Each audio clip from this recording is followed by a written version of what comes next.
आप सबको जय मसीह की। आज मैं आप लोगों को बताना चाहूँगी कि स्वर्ग में जब हम आज जाएंगे तो हम पर दोष कौन लगाएगा। क्योंकि जब हम स्वर्ग में जाएंगे, यदि हमने परमेश्वर के वचन के हिसाब से अपने जीवन को जिया है तो परमेश्वर हमें अपने गले से लगाएगा। और लेकिन न्याय के टाइम पे क्या होगा, या हमने जो भी गलत किया होगा या जो भी हमने वचनों के द्वारा अपने जीवन को नहीं जिया होगा, व्यवस्था के द्वारा नहीं जिया होगा, तो हम पर दोष कौन लगाएगा। आज हम इस बात को देखेंगे। तो वचन के द्वारा मैं आप लोगों को बताऊंगी कि हम पर मूसा वहाँ पर दोष लगाएगा। यीशु मसीह कहता है कि वो हम पर दोष नहीं लगाएगा, लेकिन मूसा दोष लगाएगा, क्योंकि व्यवस्था जो है वो मूसा के द्वारा दी गई है। हालेलुया। और वचन के द्वारा मैं आप लोगों को ये भी बताऊंगी कि जब हम वचन पे चलते हैं तो हमारे जीवन में हमें क्या क्या मिलता है। हालेलुया। तो मैं वचन पढ़ूंगी। पहले मैं आपको बताऊंगी कि हम जब व्यवस्था पे चलते हैं, जब वचनों पे चलते हैं, तो हमें मिलता क्या क्या। हालेलुया। यहोशू 1 है, 1 का मैं 7 और 8 पढ़ूंगी। तो मैं आपको यहोशू 7 और 8 पढ़कर बताऊंगी। इतना हो कि तू हियाव बांधकर और बहुत दृढ़ होकर हो जा। व्यवस्था तेरे दास मूसा ने तुझे दी है, उन सब के अनुसार करने की चौकसी करना, और उससे न तो दाहिने मुड़ना और न बाएं। तब जहाँ जहाँ तू जाएगा वहाँ वहाँ तेरा काम सफल होगा। हालेलुया। परमेश्वर के वचन में क्या कह रहा है? 7 वचन में तो कह रहा है कि इतना हो कि, यहोशू को बोल रहा है कि परमेश्वर की हियाव बांधना है, दृढ़ हो जाना है, और क्या करना है, जहां जहां तूने दाहिने नहीं मुड़ना, तूने बाएं नहीं मुड़ना, और जहां जहां तू जाएगा तेरा काम सफल होगा। हालेलुया।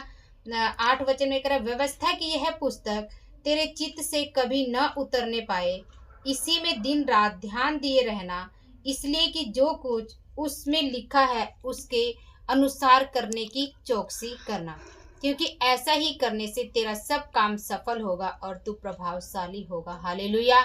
यहाँ पे कई शब्द लिखा है। परमेश्वर ने यहोशू को क्या बोला है कि व्यवस्था में तूने अपने ध्यान को लगा के रखना। हालेलुया। तो व्यवस्था हमें ये पता लगती है कि किसके द्वारा दी गई है? मूसा के द्वारा दी गई। ये वचन में यहाँ तो परमेश्वर ने यहोशू को बोला कि व्यवस्था के ऊपर चलना है, लेकिन जो मैंने आपको बात बताई कि व्यवस्था दी किसके द्वारा गई है, मैं वचन के द्वारा आप लोगों को बताना चाहूंगी कि ये यूहन्ना 7 का 19 कहता है, क्या मूसा ने तुझे व्यवस्था नहीं दी, तो भी तुम में से कोई व्यवस्था पर नहीं चलता, तुम क्यों मुझे मार डालना चाहते हो। हालेलुया।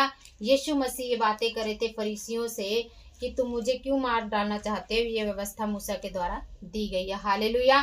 तो मैंने यहाँ पे कई बातें बताई आप लोगों को। एक तो मैंने बताया कि ये जो परमेश्वर यहोशू को बोल रहा है कि हमें व्यवस्था पे चलने से क्या क्या लाभ होता है, या हमें क्या मिलता है। हालेलुया।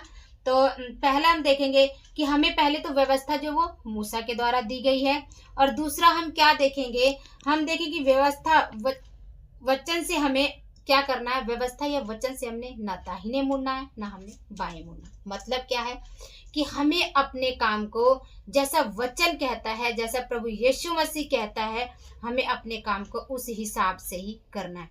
और सच में यदि हम वचन के हिसाब से अपने जीवन को जीते हैं तो हमारा जीवन इतना अच्छा होता है कि फिर कहते हैं कि क्या होता है, हम जिस काम पे भी हाथ लगाएंगे ना वो काम हमारा सफल होगा, और हम लोगों के बीच में क्या होंगे? प्रभावशाली होंगे। हम देखते हैं यूसुफ के बारे में, देखते कि वो क्या था कि वो परमेश्वर के रास्ते पे चलता था, वो कभी बुड़बुड़ाता नहीं था। और उसके ऊपर इतनी बातें हुई, उसे गड्ढे में डाल दिया गया, उसे जेल में डाल दिया गया, लेकिन वो बुड़बुड़ाए नहीं, लेकिन वो क्या, परमेश्वर की व्यवस्था पर चलता रहा, और लास्ट में क्या हुआ कि वो एक राजा बन गया। हालेलुया। तो इसी तरह से क्या है कि मतलब कह रहा है कि दाहिने और बाएं नहीं मुड़ना है, और क्या कह रहा है कि तब हम जहां जाएंगे हमारा काम सफल होगा, जब हम परमेश्वर के वचनों पे ध्यान करेंगे। हालेलुया। चौथा पॉइंट क्या कह रहा है कि वचन पर दिन रात ध्यान करते रहना हमारा काम। ऐसा नहीं है कि मतलब वचन पे दिन रात ध्यान करना ये नहीं है कि हम अपना काम छोड़ दे, धंधा छोड़ दे और हम क्या करें, बस वचनों को पढ़ते रहें। परमेश्वर ऐसा नहीं बोल रहा। कहने का मतलब क्या है कि यदि हम अपने काम पर हैं, हम अपनी जॉब पर हैं, तो हमें क्या करना, हमारा जो ध्यान है ना, हमारा ध्यान उसकी ओर लगा रहना चाहिए। अब हम ये कहेंगे कि अरे हम तो काम करते हैं तो हमारा ध्यान उसकी ओर कैसे लगा रहेगा। ऐसे ही जैसे हम किसी से जब प्यार करते हैं ना, तो हमारा ध्यान हमेशा उसकी ओर आकर्षित रहता है। तो हम अपने यीशु मसीह से जब हम प्यार करते हैं ना, तो हमारा ध्यान हमेशा उसके कामों के ऊपर और उसके, यदि हम सॉन्ग गा सकते हैं, हम उसके वचनों को सुन सकते हैं। और मान लो हमें थोड़ा टाइम मिलता है, हमें लंच के टाइम में मिलता है, तो हमें क्या करना, हमें उसके वचनों को पढ़ना है। उसकी वीडियो को देख सकते हैं, हम उसके वचनों को पढ़कर हम उस पर मनन कर सकते हैं। और हम परमेश्वर का धन्यवाद कर सकते हैं कि प्रभु तूने सुबह से दोपहर तक तूने हमें संभाला है और आगे भी तू हमें काम करने के लिए सामर्थ्य देगा। हालेलुया। तो क्या करना है, ये होता है ध्यान को लगाना, दिन रात उसकी व्यवस्था पे ध्यान लगाना। यही होता है कि हमें क्या करना है कि हमने काम शुरू किया, तो हमें 1 मिनट के लिए बोलना है, प्रभु आ और इस काम को तू करने के लिए मेरी सहायता कर। क्योंकि परमेश्वर के वचन में लिखा हुआ है कि बुद्धि, और जिसको बुद्धि की घटी हो ना, वो बुद्धि को मांगे और मैं बिना उलाहना किए मैं उसे दूंगा। हालेलुया। वो ये नहीं कहेगा तुम निर्बुद्धि हो, तुम्हें अक्ल नहीं है, तुम्हें दिमाग नहीं। वो क्या करेगा, यदि हम अपने किसी काम को शुरू कर रहे हैं तो हमें बोलना है परमेश्वर आ और मेरे इस काम में मेरी सहायता कर। और परमेश्वर चाहता है, वो चाहता है कि उसके बच्चे हर वक्त उसे पुकारें और उसे बुलाएं, और परमेश्वर आने के लिए तैयार रहता है। हालेलुया। तो हमें क्या करना है, हमें परमेश्वर की व्यवस्था पे इस तरह से दिन रात ध्यान लगाए रखना। हालेलुया। और इसमें जो मैंने टॉपिक लिया था कि मूसा जो है, हम पर जब हम स्वर्ग में जाएंगे तो हम पर वो दोष लगाएगा, यीशु मसीह हम पर दोष नहीं लगाएगा। हालेलुया।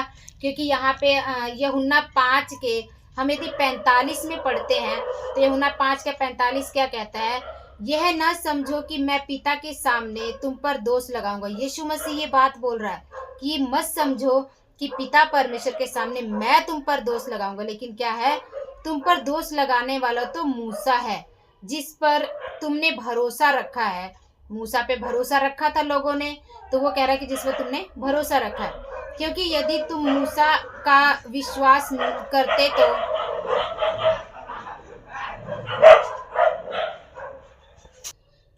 46 वचन क्या कहता है, क्योंकि यदि तुम मूसा पर विश्वास करते तो मेरा भी विश्वास करते, इसलिए कि उसने मेरे विषय में लिखा है। परंतु यदि तुम उसी लिखी हुई बातों पर विश्वास नहीं करते तो मेरी बातों पर कैसे विश्वास करोगे। हालेलुया। यीशु मसीह क्या कह रहा है कि मूसा ने मेरे बारे में लिखा है, यीशु मसीह के बारे में व्यवस्था में उसने लिखा है। और वो कहता है कि जब तुम मूसा को जानते थे और उस पर भरोसा नहीं कर रहे हो, तो तुम मुझ पर भरोसा कैसे करोगे।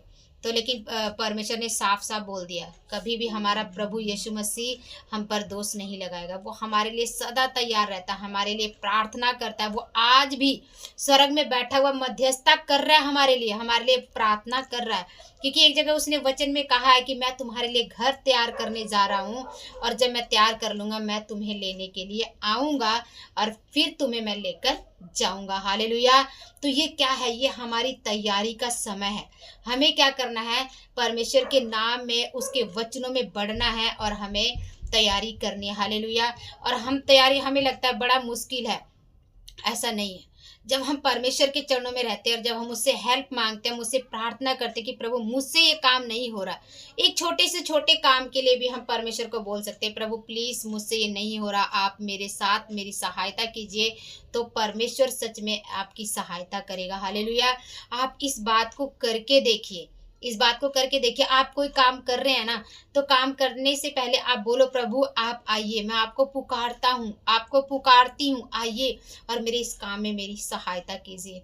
तो परमेश्वर क्या करता है, ऑटोमेटिक वो काम हमारे लिए इतना इजी हो जाता है, क्योंकि वो कहता है कि मैं तुम्हारे बोझ को लेकर चलूँगा। हालेलुया। तो आज से हमें क्या करना है, हमें परमेश्वर की व्यवस्था पे ध्यान रखना है। हमें ये समझना है कि उसी के द्वारा हमारे काम सफल होंगे, और हम जहाँ पे भी काम करेंगे ना, सच में वो काम जो होता है, हम उस प्रभावशाली हो जाएँगे। हम लोगों के बीच में जहाँ हम काम करते हैं, वहाँ हम प्रभावशाली हो जाएँगे। चाहे लोग आपको नहीं बोलेंगे कि हाँ भई ये ऐसा ऐसा इसके आने से हुआ, लेकिन उनको महसूस होगा कि नहीं, ये तो कुछ अलग है, ये तो कुछ ख़ास है। हालेलुया। तो हमें क्या करना, हमें अपने परमेश्वर के वचनों पे चलना है, और उस पे ध्यान रखना है, और उसकी व्यवस्था को मानना है, और उस पे चलना है। हालेलुया। इस वचन को जो भी सुन रहे हैं, आप सभी को प्रभु आशीष दे, और आपके जीवन में ये वचन क्या है, काम करे। हालेलुया। आपके जीवन में जब ये वचन काम करेगा, तो आपको समझ आएगा कि नहीं, परमेश्वर जो कहता है वचन में, वो हमारे जीवन में सचमुच वो हो रहा है। लेकिन हमें क्या है, परमेश्वर को पुकारने की ज़रूरत है। हालेलुया। इस वचनों के द्वारा आप सभी को आशीष मिले। आप सभी को जय मसीह।